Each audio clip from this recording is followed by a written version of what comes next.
Hello friend, good morning. Welcome to your YouTube channel pupil teacher. तो कैसे आप सब? आशा के सब बढ़िया हो गए, स्वस्थ हो गए और आपके एचपीटेट की प्रिपरेशन भी अच्छी चली होगी।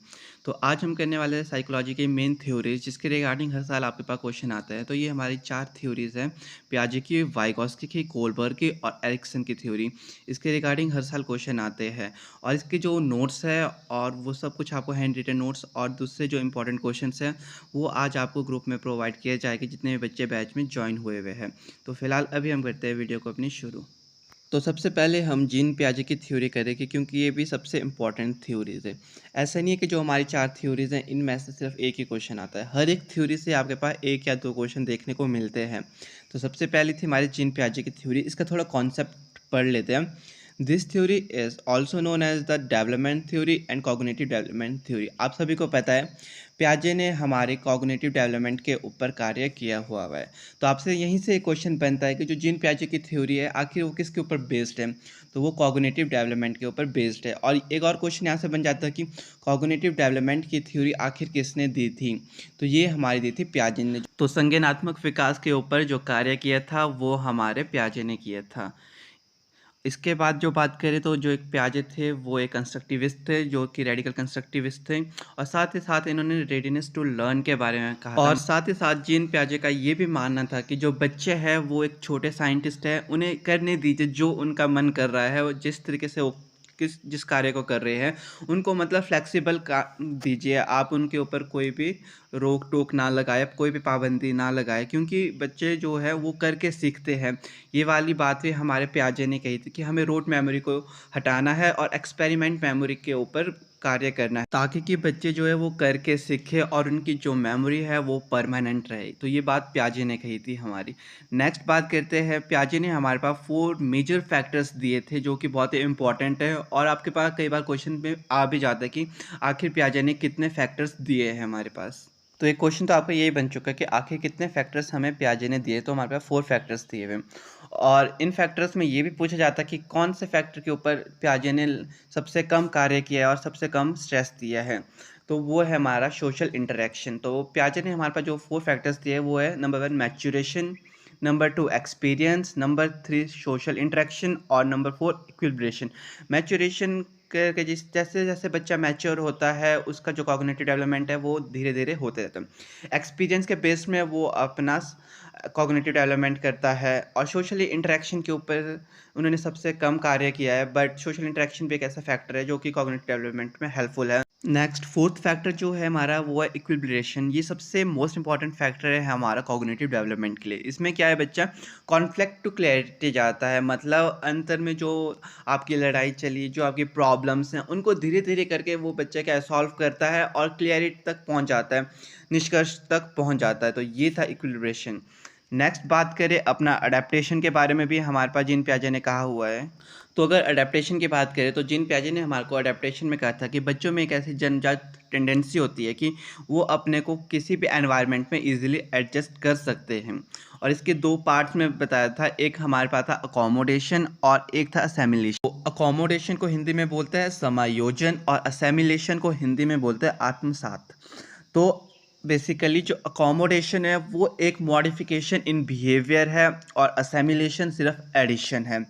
तो नेक्स्ट बात करते हैं स्कीमा। इसमें आप अच्छे से समझ जाओगे कि आखिर एडिशन क्या है एंड मॉडिफिकेशन क्या है। स्कीमा की बात करें तो जो आप ये सर्कल देख रहे हो बड़ा, ये आपका ब्रेन है, जिसके अंदर आपके पास बहुत सारे छोटे छोटे से पॉइंट्स दिए हुए हैं जो कि आपके पास स्कीम है। तो आपके दिमाग में क्या है, बहुत सी चीज़ें चली रहती है, बहुत अलग अलग चीज़ें आपके दिमाग में पड़ी रहती है।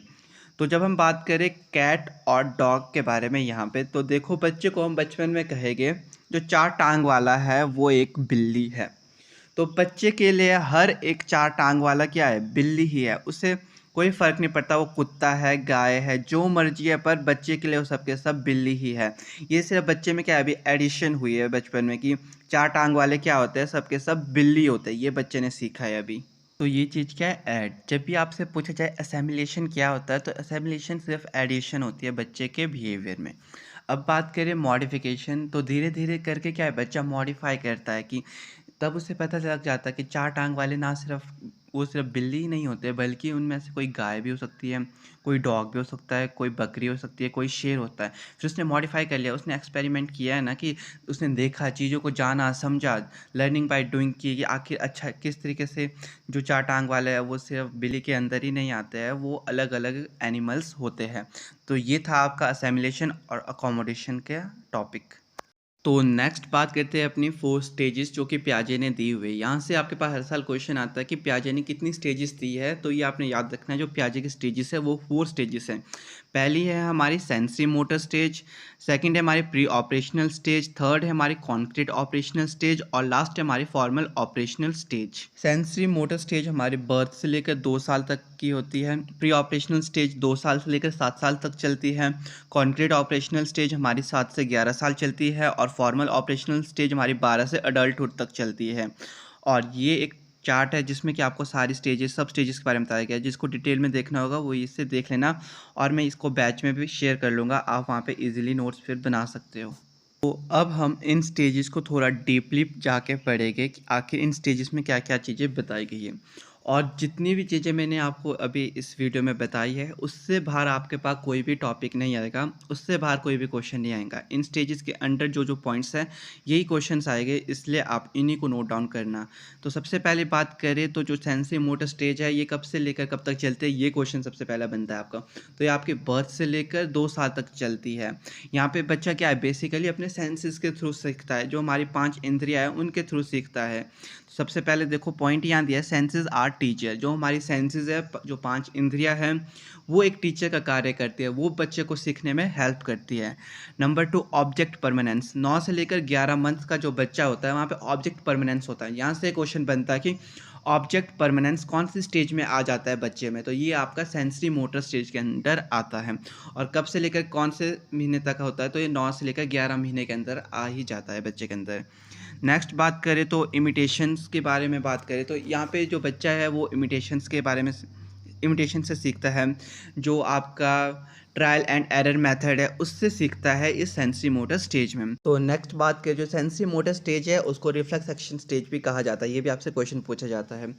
और यहाँ पे एक क्वेश्चन पूछा जाता है कि सेंसरी मोटर स्टेज की आखिर कितनी सब स्टेजेस हैं, तो इसकी हमारे पास 6 सब स्टेजेस है, ये भी एक क्वेश्चन यहाँ से बनता है आपके पास।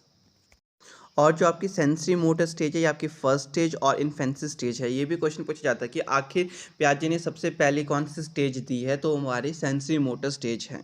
नेक्स्ट बात करें तो intelligence is demonstrated through motor activity without the use of symbol. मैंने आपको कहा है जो आपकी 5 इंद्रियाँ है बच्चा सिर्फ उन्हीं से सीखता है, बाकी और सिंबल वगैरह का यूज़ नहीं करता है।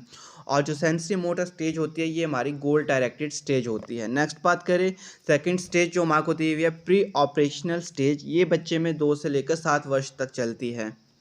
तो जो प्री ऑपरेशनल स्टेज है इस स्टेज में जो बच्चा है ना, children learn by imitation and play method. जो बच्चा है वो इमिटेशन मेथड्स और प्ले मेथड से चीज़ों को सीखता है, समझता है। नेक्स्ट बात करें तो ईगो सेंट्रिक। जो बच्चा है वो ईगो सेंट्रिक हो जाता है, वो जो चीज़ कह रहा है वो ही सही है, उसको जो चीज़ चाहिए वो चाहिए ही है इस स्टेज, ये वाली स्टेज में। और नेक्स्ट बात करें तो children take non living object as a living object.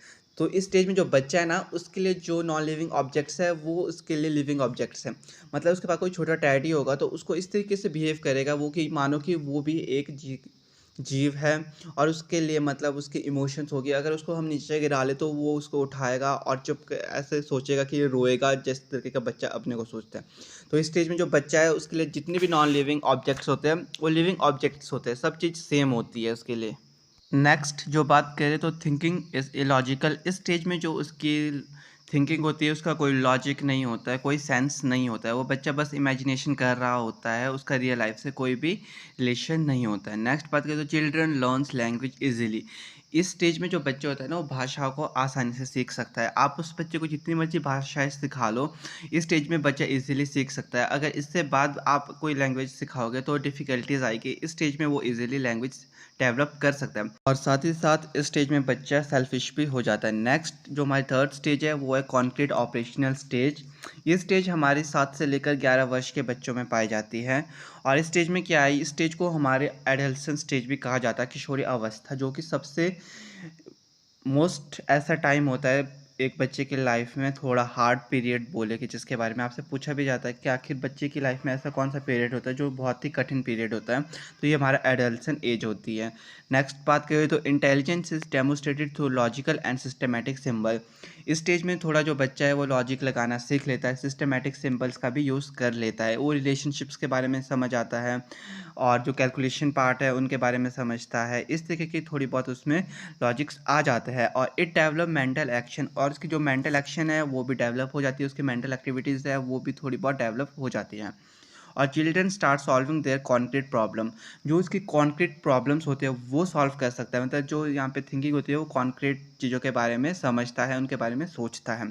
और थिंकिंग इज़ नॉट सिस्टमेटिक, जो थिंकिंग है वो यहाँ पे भी सिस्टमेटिक नहीं होती है, बस थोड़ी बहुत कॉन्क्रीट प्रॉब्लम को सॉल्व कर सकता है, बाकी जो चीज़ें हैं वो इसमें अभी सॉल्व नहीं होती है। और जो सबसे मोस्ट कठिन पीरियड होता है बच्चों का वो यही वाला स्टेज है, एडल्सन एज, किशोरी अवस्था।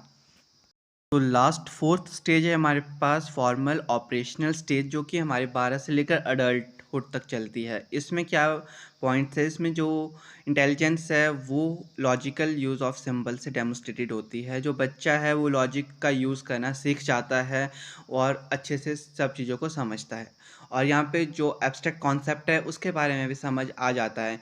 इससे पहले तो सिर्फ कॉन्क्रीट के बारे में समझता था, बट इस स्टेज में जो बच्चा है वो एब्स्ट्रैक्ट कॉन्सेप्ट के बारे में समझता है। और यहाँ पे बच्चा फिर से एक ईगोसेंट्रिक हो जाता है, जो चीज़ वो कह रहा है वही चीज़ सही है, तो बच्चे में थोड़ा बहुत ईगो आ जाता है इस स्टेज में। नेक्स्ट बात करें तो children learn to categorize and organize इस आइडियाज़, जो उसके आइडियाज़ है उसको किस तरीके से कैटेगराइज करना है, किस तरीके से ऑर्गेनाइज करना है, वो सब कुछ समझ आता है। मतलब इसमें बच्चे का ऑलराउंड डेवलपमेंट हो जाता है, वो एब्स्ट्रैक्ट थिंकिंग के बारे में समझ जाता है किस तरीके से होता है। तो यहाँ पे जो बच्चा है वो अपना लॉजिक्स का यूज़ करता है एंड एब्स्ट्रैक्ट कॉन्सेप्ट के बारे में समझ आता है। तो आपसे अगर पूछा जाए कि बच्चा कौन सी स्टेज में एब्स्ट्रैक्ट एंड लॉजिकल थिंकिंग उस बच्चे के अंदर डेवलप हो जाती है, तो वो हमारी फोर्थ स्टेज है, जो कि हमारी फॉर्मल ऑपरेशनल स्टेज है। तो पियाजे की थ्योरी हमारे पास यहाँ पे कंप्लीट हो चुकी है, क्योंकि इसी के रिगार्डिंग हर साल क्वेश्चन आते हैं, बाहर से कोई भी क्वेश्चन नहीं आता जितना भी हमने अभी तक डिस्कस किया है। नेक्स्ट बात करते हैं अपने वाइगॉस्की की थ्योरी, इसके रिगार्डिंग भी क्वेश्चंस आपके पास पूछे जाते हैं। तो सबसे पहले हम बात करते हैं आखिर वाइगॉस्की ने किसके ऊपर कार्य किया था। वाइगॉस्की की थ्योरी हमारी सोशल कल्चर डेवलपमेंट के ऊपर बेस्ड है। तो आपसे यहाँ से ही एक क्वेश्चन पूछा जाएगा कि वाइगॉस्की की थ्योरी आखिर किसके ऊपर बेस्ड है। तो जो वाइगॉस्की की थ्योरी है वो हमारी सोशियो कल्चर डेवलपमेंट के ऊपर बेस्ड है। तो वाइगॉस्की का मानना था जो बच्चा है वो जो इंटेलिजेंस है, जो उसका नॉलेज है वो अपना सोसाइटी से गेन करता है, ये हमारे वाइगॉस्की का मानना था। और ये भी एक कंस्ट्रक्टिविस्ट थे जिन्होंने कि जो कि रशिया के साइकोलॉजिस्ट थे, साथ ही साथ सोशियो कंस्ट्रक्टिविस्ट भी थे और focused on socio culture aspect, मतलब सोसाइटी के ऊपर इन्होंने ज़्यादा वर्क किया था। इनका मानना था कि जब बच्चा सोशल इंटरेक्ट होगा तो उसकी जो नॉलेज है वो डेवलप होगी और वो अच्छे से चीज़ों को समझेगा। तो यहाँ पे एक बात कही थी कि stress on roll of social interaction in the development of cognition. इनका मानना था संज्ञानात्मक विकास के लिए बच्चे को सोशली इंटरेक्ट होना पड़ेगा, तभी उसका जो संज्ञानात्मक विकास है वो हो सकता है। तो वाइगॉस्की ने हमारे पास 3 इंपॉर्टेंट एस्पेक्ट्स दिए थे। Number 1 social interaction, number 2 language और नंबर 3 कल्चर। तो यहाँ से आपके पास हर साल क्वेश्चन पूछा जा सकता है कि वाइगॉस्की ने कितने एस्पेक्ट्स दिए थे। तो वाइगॉस्की ने हमारे पास 3 एस्पेक्ट्स दिए थे। कौन कौन थे? सोशल इंटरेक्शन, लैंग्वेज और कल्चर। वाइगॉस्की का मानना था ये 3 बच्चे के संज्ञानात्मक विकास के लिए बहुत इंपॉर्टेंट है। अगर बच्चे का कॉग्निटिव डेवलपमेंट होगा तो इन 3 की वजह से होगा। जब बच्चा समाज में इंटरेक्ट होगा, एक दूसरे से समझेगा, उनसे बात करेगा और उसकी भाषा लैंग्वेज होगी वो भी कॉग्निटिव डेवलपमेंट में हेल्प करेगी। साथ ही साथ जो बच्चे का कल्चर है, उसके रिचुअल्स है, उसके रीति रिवाज है, वो भी बच्चे को हेल्प करेंगे उसके संज्ञानात्मक विकास में। नेक्स्ट बात करते हैं सब इंपॉर्टेंट टर्म्स जो कि वाइगॉस्की ने दी है। इसके रिगार्डिंग क्वेश्चन पूछ जाता है कि वाइगॉस्की ने कितने इंपॉर्टेंट टर्म्स दिए। तो ये 3 है हमारे पास। एक है zone of proximal development, more knowledgeable other और स्क्रैप फोल्डिंग। तो जो हमारे पास यहाँ पे ZPD है वो एक ऐसा एरिया है जहाँ पे कि आपको किसी पर्सन की हेल्प की ज़रूरत होती है किसी चीज़ को अचीव करने के लिए, और जो वो पर्सन होगा वो मोर नॉलेजेबल अदर होगा। मतलब कि आप टैट की प्रिपरेशन कर रहे हो तो टैट को क्वालिफाई करने के लिए आपको किसी टीचर की हेल्प की ज़रूरत होगी। तो जो टीचर है वो मोर नॉलेजेबल अदर है, जो कि आपको टेट की प्रिपरेशन के लिए हेल्प कर रहा है। और जो हेल्प कर रहा है वो एक स्क्रैप फोल्डिंग की तरह है, मतलब कि एक थोड़ा टेम्परेरी सपोर्ट है आपके लिए। क्योंकि देखो अभी आप टेट की प्रिपरेशन कर रहे हो तो कुछ दिन तक, मतलब 35 डेज़ तक आपको वीडियोस मिलेगी और नोट्स मिलेंगे, और उसके बाद आपको खुद से प्रिपरेशन करनी होगी। जो 35 डेज़ तक आपको हेल्प मिल रही है वो एक स्क्रैप फोल्डिंग है। उसके बाद जो आप कार्य करोगे वो आप अपने दम पे करोगे टेट की प्रिपरेशन के लिए। तो वाइगॉस्की की थ्योरी भी कंप्लीट हो गई। ज़्यादातर यही क्वेश्चन पूछा था जो मैंने आपको अभी तक बताया है। नेक्स्ट बात करते हैं हम अपने एरिक्सन की थ्योरी। यहाँ से भी आपके पास हर साल क्वेश्चन पूछे जाते हैं, और यहाँ से सिर्फ 2 या 3 क्वेश्चन पूछे जाते हैं, और सबसे ईजी क्वेश्चन आते हैं ये आपके पास एरिक्सन की थ्योरी से। तो सबसे पहले हम बात करते हैं आखिर एरिक्सन ने हमारे किसके ऊपर थ्योरी दी थी। तो जो एरिक्सन ने थ्योरी दी थी वो दी थी हमारे को साइको सोशल डेवलपमेंट के ऊपर। तो यहाँ से सिर्फ आपके पास एक यही क्वेश्चन पूछा जाता है कि जो साइको सोशल डेवलपमेंट की थ्योरी है वो आखिर किसने दी है। तो ये थ्योरी हमारे को किसने दी है, एरिक्सन ने। और दूसरा क्वेश्चन ये पूछा जाता है कि एरिक्सन ने हमारे को कौन सी थ्योरी दी है। तो एरिक्सन ने हमारे को साइको सोशल डेवलपमेंट की थ्योरी दी है। 2 क्वेश्चन हो गए हमारे पास, और नेक्स्ट जो क्वेश्चन पूछा जाता है वो यहाँ पे हमारे पास स्टेजेस से रिगार्डिंग क्वेश्चन पूछा जाता है। तो ज़्यादा डिटेल और बकवास नहीं करेगी, क्योंकि हमारे पास क्वेश्चन ये पूछा जाता है कि थ्योरी किसके ऊपर बेस्ड है और स्टेजेस क्या है। तो जो स्टेजेस है, एरिक्सन ने कितनी स्टेजेस दिया यही क्वेश्चन पूछा जाता है। तो एरिक्सन ने हमारे पास 8 स्टेजेस दिए। बस इतने 3 क्वेश्चन हैं जो आपसे पास पूछे जाते हैं यहाँ से। नेक्स्ट और लास्ट जो थ्योरी हमारे से पूछी जाती है वो है हमारे पास कोलबर्ग मॉरल डेवलपमेंट थ्योरी। तो यहाँ से भी सबसे पहला क्वेश्चन यही बनेगा कि आखिर कोलबर्ग ने किसके ऊपर कार्य किया था। तो कोलबर्ग ने हमारे मोरल डेवलपमेंट के ऊपर कार्य किया था। तो आपसे क्वेश्चन पूछाएगा कि मोरल डेवलपमेंट की थ्योरी किसने दी थी, तो वो हमारी कोलबर्ग ने दी थी। और जो कोलबर्ग थे वो हमारे अमेरिकन साइकोलॉजिस्ट थे। ये भी क्वेश्चन कई बार पूछ दिया जाता है। तो बेसिकली मोरालिटी होता है right and wrong, both are based upon the principle of morality, जहाँ पे आप ये सीखते हैं कि आखिर क्या चीज़ सही है और क्या चीज़ गलत है। ये आपकी मोरालिटी के ऊपर बेस्ड होती है। यहाँ से यही क्वेश्चन पूछा जाएगा, एक तो आपसे किस मोरल डेवलपमेंट की थ्योरी किसने दी है, और मोरालिटी क्या आती है, मोरालिटी किसके ऊपर बेस्ड है। तो मोरालिटी राइट और रॉन्ग के प्रिंसिपल के ऊपर बेस्ड होती है। नेक्स्ट बात करें तो यहाँ पे हमारे पास 3 लेवल्स दिए हुए हैं और 6 स्टेजेस है। ईच लेवल में 2-2 स्टेजेस हमारे पास दी हुई है। तो जो 3 लेवल्स है वो है हमारे पास pre conventional level, conventional level और पोस्ट कन्वेंशनल लेवल। जो प्री कन्वेंशनल लेवल है ये हमारा 10 साल से पहले का पीरियड है, मतलब प्राइमरी चिल्ड्रंस, ये वाला स्टेजेस होती है हमारी। नेक्स्ट बात करें तो टीनेज एडल्सन जो एज है हमारी, ये 18 साल से पहले वाली स्टेज है। और जो पोस्ट कन्वेंशनल लेवल है ये हमारा पोस्ट एडल्सन एज, मतलब 18 साल के बाद का लेवल है। तो ये हमारे पास 3 लेवल्स है। तो क्वेश्चन भी आपके पास हर साल यही पूछा जाता है कि आखिर जो कोलबर्ग है उसने कितने लेवल्स दिए। तो हमारे पास 3 लेवल्स दिए हुए हैं, और अगर पूछा कि स्टेजेस कितनी है तो वो हमारे पास 6 स्टेजेस दी हुई है। नेक्स्ट अब हम बात करते हैं कि आखिर इन लेवल के अंदर कौन कौन से स्टेजेस है। नेक्स्ट बात करें तो प्री कन्वेंशनल लेवल, तो इसमें हमारे पास 2 स्टेजेस है, एक है ओबीडियंस एंड पनिशमेंट, और नेक्स्ट जो स्टेज है हमारे पास वो है हमारे पास rewards orientation and mutual exchanging. तो जो आपसे कई बार क्वेश्चन पूछा जाए कि जब बच्चे में पनिशमेंट का डर रहता है या वो किसी कार्य को करता है तो वो कौन से स्टेज है, वो हमारे पास फर्स्ट स्टेज है। और जो दूसरी स्टेज है वहाँ पे क्या है, म्यूचुअल एक्सचेंजिंग, रिवॉर्ड्स के बारे में, टिट फॉर टैट, सेल्फ के बारे में सोचता है, सेल्फ इंटरेस्ट के बारे में, ईगोसेंट्रिक बोल सकते हो आप बच्चे को यहाँ पे।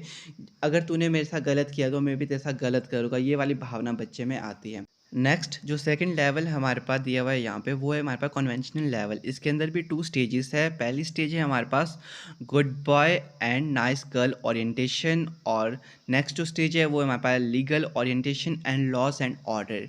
तो यहाँ पे जो बच्चे में होता है वो गुड बॉय और गुड गर्ल ओरिएंटेशन। जो बच्चा है इस स्टेज में ये सुनना चाहता है कि तुम अच्छे लड़के हो, तुम अच्छी लड़की हो, ये वाली स्टेज में ये होता है। और लॉज वगैरह के बारे में समझता है, उनके लॉ और ऑर्डर क्या है उनके बारे में समझता है, उनसे डरता है, उससे सब कुछ समझ आ जाता है इस स्टेज में।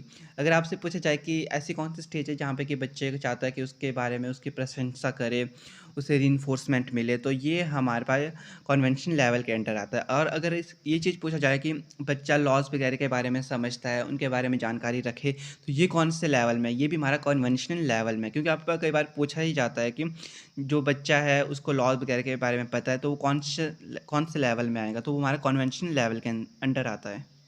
तो लास्ट जो हमारे पास लेवल था वो है पोस्ट कन्वेंशनल लेवल। ये एक ऐसा लेवल है जब बच्चा 18 साल से ऊपर का हो जाता है और सब चीज़ों को अच्छे से समझता है। तो यहाँ पे क्या है, सोशल कॉन्टैक्ट ओरिएंटेशन होता है और यूनिवर्सल एथिक प्रिंसिपल। इस स्टेज में क्या है, बच्चा सोशली समाज में जुड़ने लग जाता है और वो चाहता है कि उसे भी रिस्पेक्ट मिले और लोगों को भी रिस्पेक्ट देने लग जाता है। वो ये चाहता है कि उसको अचीवमेंट्स मिले, उसके जो गोल है वो अचीव करे और सोसाइटी में उसका नाम हो। इस तरीके की जो भावना है वो बच्चे के अंदर आती है। और यूनिवर्सल एथिकल प्रिंसिपल्स की बात करें तो वो ये समझ आता है कि जो यूनिवर्सल प्रिंसिपल है वो सबके लिए बेस्ड है, वो सबके लिए एक ही है। क्योंकि जो प्रिंसिपल यूनिवर्सल की बात करें वो एक चीज़ ही है। क्योंकि जब यहाँ पे दिन रात होगा तो पूरे यूनिवर्सल में दिन रात होगा। ऐसे नहीं होगा कि हर जगह कहीं ना कहीं रात ही रात रहेगी पूरे टाइम और कहीं दिन ही दिन रहेगा ऑल द टाइम। ऐसा नहीं होता। तो उसका यूनिवर्सल जो प्रिंसिपल है उन सब के बारे में भी जान जाता है। तो अगर आपसे ये पूछे कि जब बच्चा समाज में जुड़ जाता है, समाज में उनके कार्य में जुड़ने लग जाता है और यूनिवर्सल प्रिंसिपल्स के बारे में जानने जाता है, तो वो कौन सा लेवल, तो वो हमारा लास्ट लेवल है, पोस्ट कन्वेंशनल लेवल। तो कोलबर्ग की थ्योरी से जो सबसे ज़्यादा क्वेश्चन पूछ जाते हैं वो सबसे पहला ये है कि जो मोरल डेवलपमेंट है वो किसने दिया है और कितने स्टेजेस है और कितने लेवल्स है और हर एक स्टेज में कितने कितने लेवल्स है, ये क्वेश्चन पूछ जाता है। और थोड़ा बहुत जो मैंने डिटेल में बताया है इन लेवल्स के बारे में, इससे रिगार्डिंग क्वेश्चन पूछे जाते हैं, इससे बाहर कोई भी क्वेश्चंस नहीं आते हैं। तो आज की वीडियो में बस इतना ही। आशा है कि आज की वीडियो आप सबको अच्छी लगी होगी। तो वीडियो अच्छी लगी होगी तो वीडियो को लाइक शेयर कर देना और साथ ही साथ चैनल को भी सब्सक्राइब कर देना। Thank you.